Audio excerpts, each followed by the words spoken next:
తెలంగాణలో మిర్చి రైతులను నష్టాల ఘాటు ఉక్కిరిబిక్కిరి చేస్తుంది. ఎన్నో ఒడిదుడుకులను ఎదుర్కొని పంట సాగు చేస్తే చివరికి నష్టాలే మిగులుతున్నాయని వాపోతున్నారు.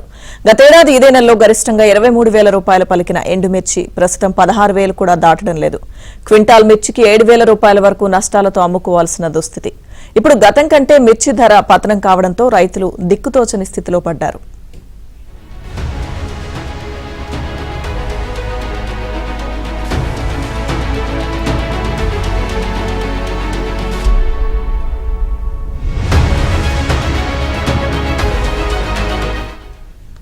వరంగల్, ఖమ్మం, కరీంనగర్, నల్లగొండ, నిజామాబాద్, మహబూబ్ నగర్లలో అత్యధికంగా మిర్చి సాగు చేస్తున్నారు.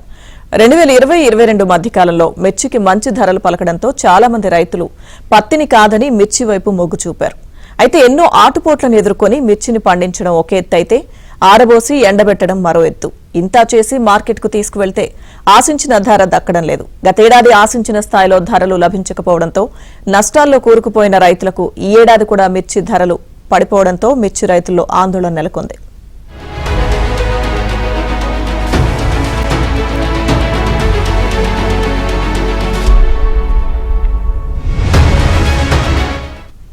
కొత్త మిర్చి ఇప్పుడిప్పుడే మార్కెట్లోకి వస్తుంది.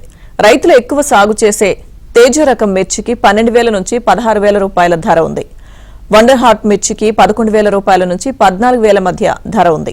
గతేడాది ఇదే సమయంతో పోలిస్తే తేజ రకం మిర్చికి క్వింటాల్కు 7,000 రూపాయల వరకు, వండర్ హార్ట్ రకానికి 14,000 రూపాయల వరకు ధరలు తగ్గాయి. ఒక్క వరంగల్ ఎల్మాముల మార్కెట్లోనే సుమారు 25 లక్షల బస్తాలను నిల్వ చేయగా ఖమ్మంతో పాటు మిగతా వ్యవసాయ మార్కెట్లలో 75 లక్షలకు పైగా బస్తాలను భద్రపరిచారు.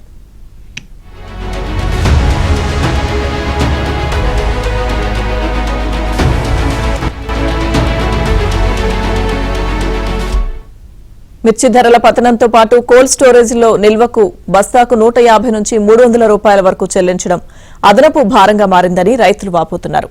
మిర్చి ధరల పతనానికి విదేశాలకు ఎగుమతులు తగ్గడమే ప్రధాన కారణమని అధికారులు చెబుతున్నారు.